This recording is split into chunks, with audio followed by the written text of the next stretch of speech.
So, hello guys, you are on Vectorly, and today we are going to solve the next set of four problems from fluid mechanics. Fluid mechanics reminds us about the JE pressure. This video will introduce buoyancy, which makes you to float and sail on top of it. Okay, so let's go to the question number one. And in this, a hemispherical container is placed upside down on a smooth horizontal surface. Through a small hole at the bottom of the container, water is poured in. So the if the container is like this, there's a small hole on the bottom.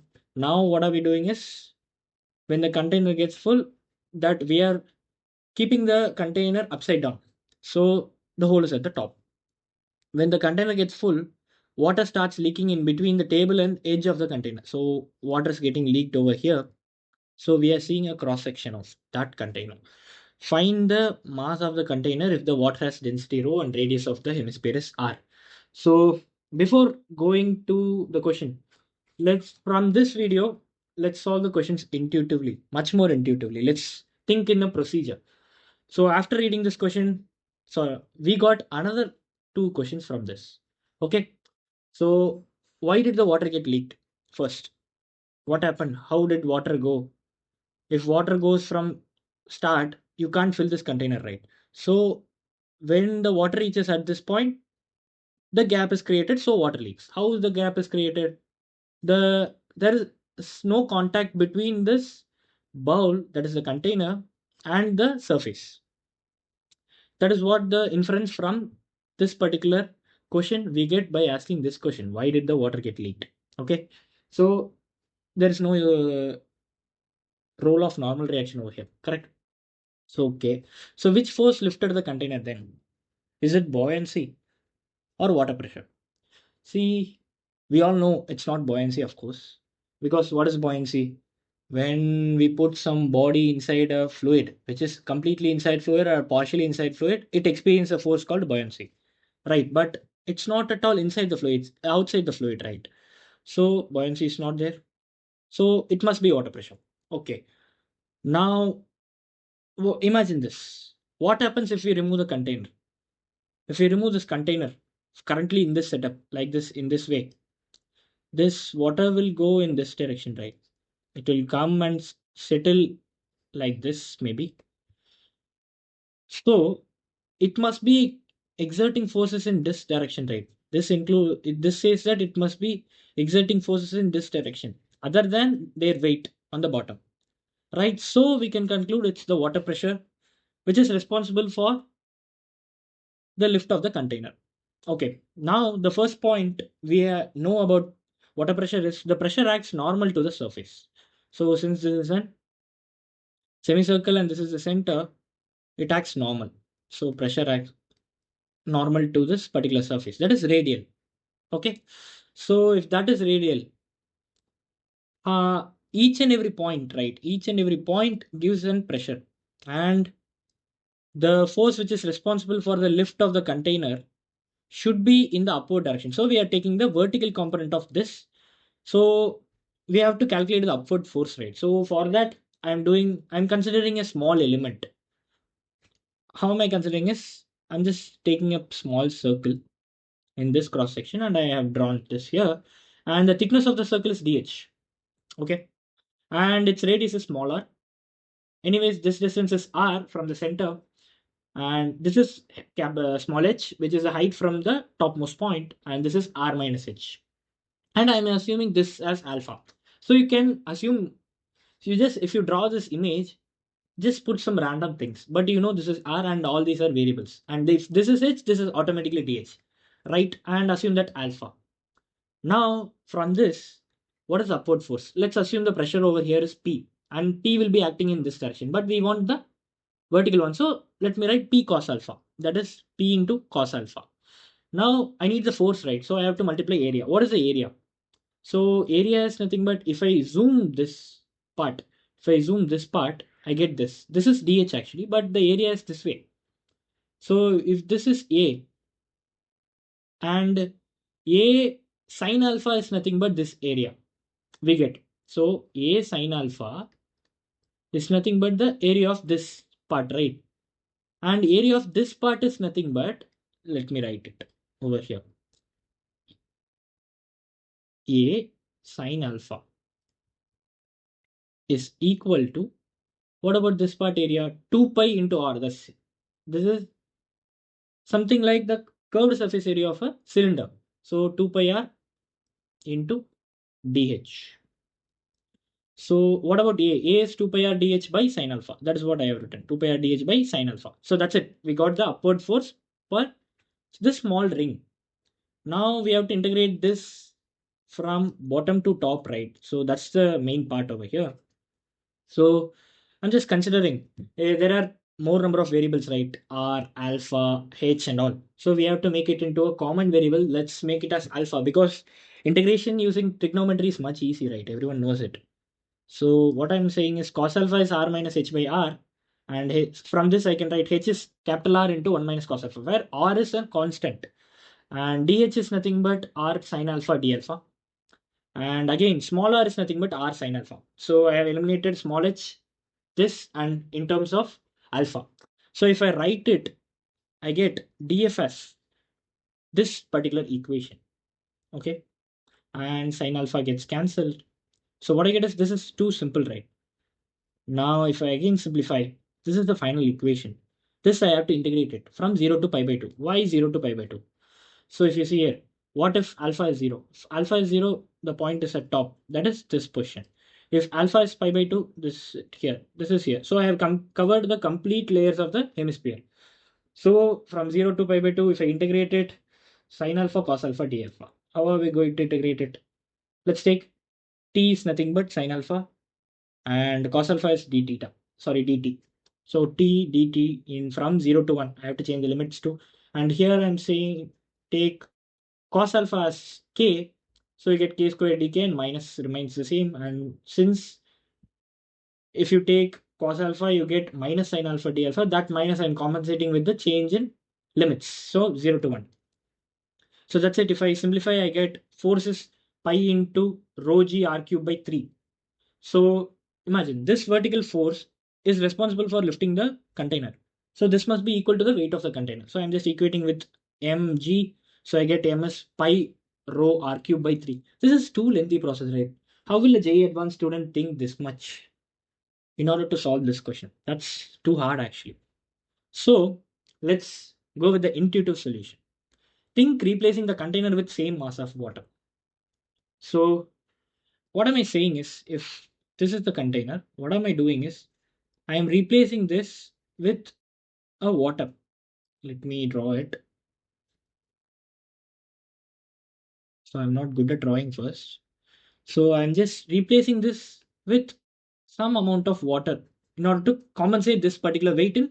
I'm just considering the vertical direction. In the horizontal directions, you may ask this water will exert pressure too, right? But this container is not exerting pressure, but this water will exert pressure. So what am I doing is I'm putting a container, okay, in order to stop. Let's suppose a hollow cylinder, maybe.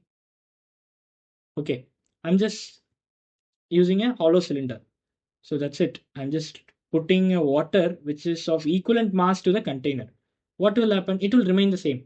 So if I calculate the mass of that particular water, you can easily get the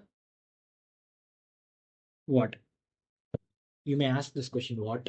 You may easily get the mass of the container, right? So how? So you think, when will this whole system be stationary if I put the water? So the minimum amount is what I'm speaking, because we have completely filled it, right? Since the mass of the container is the weight of the container is equal to the force exerted, it must be the minimum mass of the water. So how much water should I put? It should be like a cylinder, right? A cylinder covering just this amount. So what is this volume? This, if you see, the volume of water which occupies this, sorry, exactly speaking, this is nothing but the volume of the cylinder minus the volume of the hemispherical part. That's it, right? So if I write that way, I get volume of the cylinder is pi into capital R square into h is nothing but r. minus, I have to multiply density, volume of the hemisphere, 2 by 3 pi r cube. So if I subtract, what I get is rho into pi r cube by 3. Direct solution. So that's it. We have to intuitively think all these variety of things, but you have to know this part of questions too. You have to be an expert in both the varieties of solution. So let's come to another interesting question. Question number 2. A stream of water falls against a trough's bottom with velocity v and splits into two smaller streams going to the left and then to the right. So it is coming here, turning right and left. Imagine you are sitting in a boat over here and the stream speed is v, okay, and you are coming with a velocity v, that is the boat, you are not rowing it actually, and you are moving left and right, okay. Now the main stream is at an angle alpha with respect to this trough. What ratios of amount of water carried per unit time is in this two outgoing streams? So they are asking the m dot 1 by m dot 2. So m dot is nothing but dm by dt. Okay, that's it. So first, this is the image. So coming with v, I'm assuming it's going with v1 here, v2 here. You may assume anything. So let's ask the same question procedure. So what will be conserved first? You understood the question. So in order to equate, we need equations. So where did we get? We need some sort of equations, right? Momentum conserved, mass conservation, and there is another equation which is energy too. So you may ask how energy is conserved. So based on Bernoulli's theorem, you can say, okay, how? See, if you see it properly, it's not taking a sharp turn over here. If it's taking a sharp turn, you can say there is an inelastic collision over here. See, if you see here, if a body is rolling over here and when it reaches at this position, it has some v under root 2gh. At this point, it has a component because there is a sharp turn and there will be a collision over here. Okay, but in this fluid's case, it will be a smooth turn.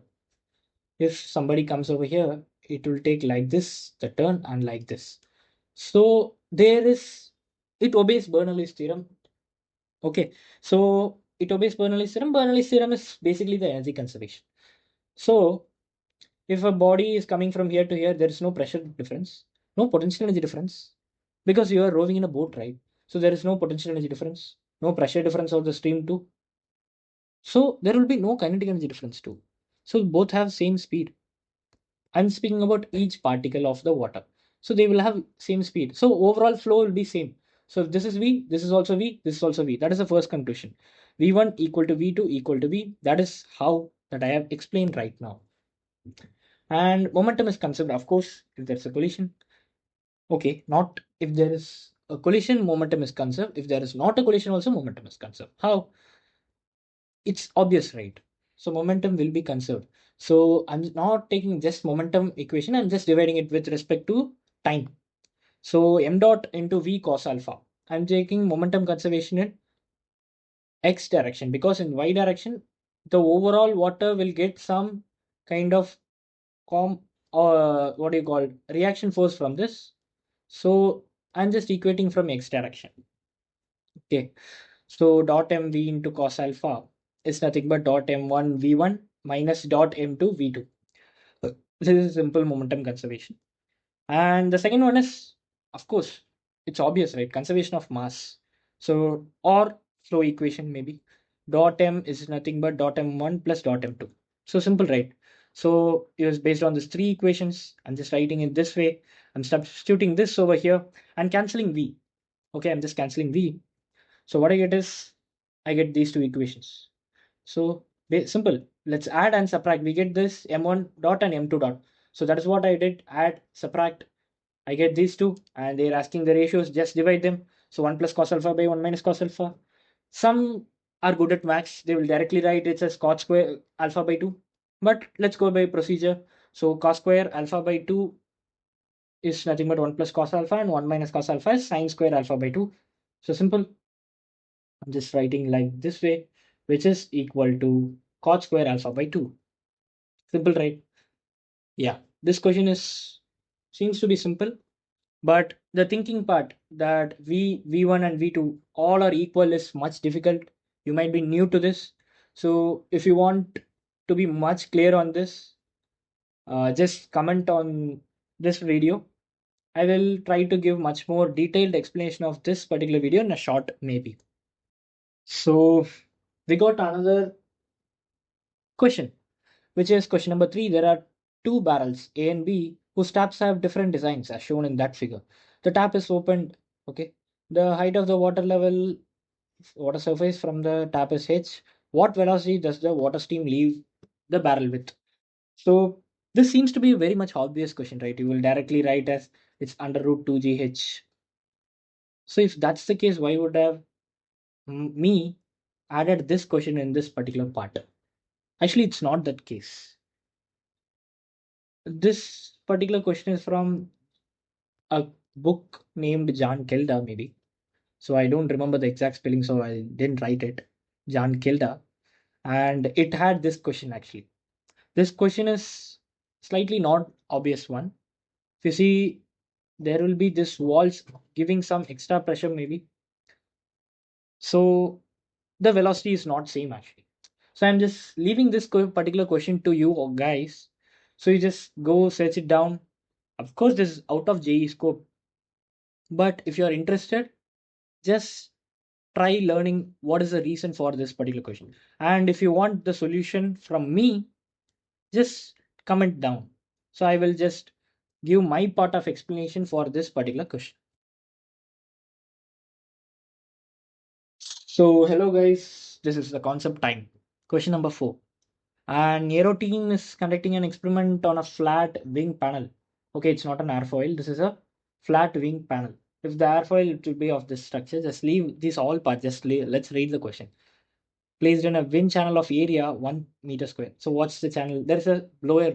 Okay, the blower's area is 1 meter square and it's blowing the air. The air density is 1 kg per meter cube. Okay, the incoming wind velocity is 20 meter per second, and after deflection from the wing, the wind speed becomes 16 meter per second, and the flow is deflected at an angle of 30 degree to the horizontal. So this is the particular flat wing panel. So using momentum principle and mass conservation, determine the downforce and drag. So this is actually a quite practical question which you might have encountered if you choose mechanical engineering or aerospace engineering. You will encounter these kind of terms actually. First, the downforce and drag. This is a much simpler version of that question. Okay, if you're doing some experiment, let's become some engineers. Let's consider you got selected into an IIT and you became an engineer in mechanical or aerospace department. So let's read first what is downforce. So what is a downforce? So from the term you can say it's pushing down, downforce, right? So it's simple. If someone is watching F1, they know what the downforce is. So let me explain in my terms. What happens is it pushes the vehicle down for more grip and cornering speed. So if a vehicle is moving at high speed, it needs much more contact with the surface, else it may topple. It will leave the contact from the surface. It's too dangerous, right? It may lead to many accidents. So in order to do that, how people will design cars is they will design in such a way that at the lowermost point you have high velocity. That is, air enters this particular point with high velocity and here with low velocity. So if this enters at low velocity and this is at high velocity, you can say this area has low pressure and this area has high pressure. Automatically, this air will try to come down. So high pressure to low pressure. Simple Bernoulli's principle like the airfoil. That is the aeroplane wing. I do not invert this. This seems to be like the inverted structure, right? So automatically it will push down, not the lift force. So the opposite is lift force. Okay. So this is what the concept of down force. And remember this axis y plane. If I say in xy plane, its direction is y axis. So let's come to the term drag. So drag is nothing but opposition produced by fluid or fluid friction. Maybe. So if you see here, the fluid medium, air or water is there and the object is going in such a way that the direction of motion is towards right. The drag force will be towards left. It will be in the contact with every surface. Okay, so drag force is nothing but, I'm just starting to calculate it. Okay, first let's calculate drag. Drag is much more easier and we are using it in the regular basis, right? So drag is in X and this is at Y direction. So it's much more simple. If we conserve momentum, you will get everything. And the mass is same. So there is no need of mass actually, mass conservation term. So force is nothing but delta P by T. And this is the change in momentum by time. And what am I saying is delta P by T can be written as mv by T, and m by T is nothing but m dot, which is rho a into velocity again. So rho a v square is nothing but the whole force. So rho a v square, that I am writing as rho a v1 square minus rho a u square. So this is the final velocity. V1 is the final velocity in x direction. So there is 16 cos 30 that I have written here. So based on that calculation, I am getting it's 237 newtons. That's simple. Similarly, if we do it in y direction, so what we get in y direction then? So y direction I get simple. In initially there is no y component, right? So this particular y is given by this particular flat wing panel. So I'm just writing rho a into v2 square and 64 newton. That's it. If you see, pass and see the video, you will understand all these downforce and drag concept, and calculations are simple for you. So I'm just leaving it. But if you see, notice properly, I can end the video at this point. But why am I speaking here? Because if you see this calculation, 237 newton is nothing but the force experienced by, we are just seeing in terms of the air, that is the wind. We are not seeing in terms of the flat wing panel, right? So downforce should act on this, but we are saying it experiences an up force, that is lift force, this particular air. How? But we are calculating this part, right? So the in order to complete this particular calculation, most of you will know it, but I have to complete this, right? For the sense of completeness, what am I saying is we have calculated for this by Newton's third law. This is the action, and sorry, the action is given by this particular flat wing panel, and the reaction is what it get back. That is the downforce. So which is of equal magnitude actually. This 237 Newton as per the calculation should be positive, that is plus y. But as I'm taking reaction, it's minus y. And this is plus x. But as I'm taking reaction, it's minus x. Simple, right? Why am I saying this term? Because we have to complete the question, and the question creators may use different terminologies and confuse you and ask minus 237 as their answer. They can actually, because that's the complete answer. Just if you write 237, that's not the correct answer. You will just calculate this part and leave it. That's not the right answer for the downforce. And so the downforce is minus 237 Newton and drag is plus 64, sorry, minus 64 Newton. Sorry, it is actually plus 64 Newton, because if I didn't see the diagram properly, if you see, this gives a force in this direction. So the drag is nothing but 64 Newton in this direction. Okay. If you have any other doubt regarding downforce or drag, you can say these terms are out of JE, but they can ask the concept that we are using in this. Okay, that is actually, if you come to mechanical engineering or aerospace, you will add another coefficient for drag and downforce. Okay, we are not going to add it because it's a simple flat wing panel, right? So we are not going to add it. So thank you for watching this video. If you have any other doubts regarding fluid mechanics, do comment, and we will be posting all the question PDFs in the upcoming weeks. Try solving them, understand the concept intuitively. All the best for your JEE.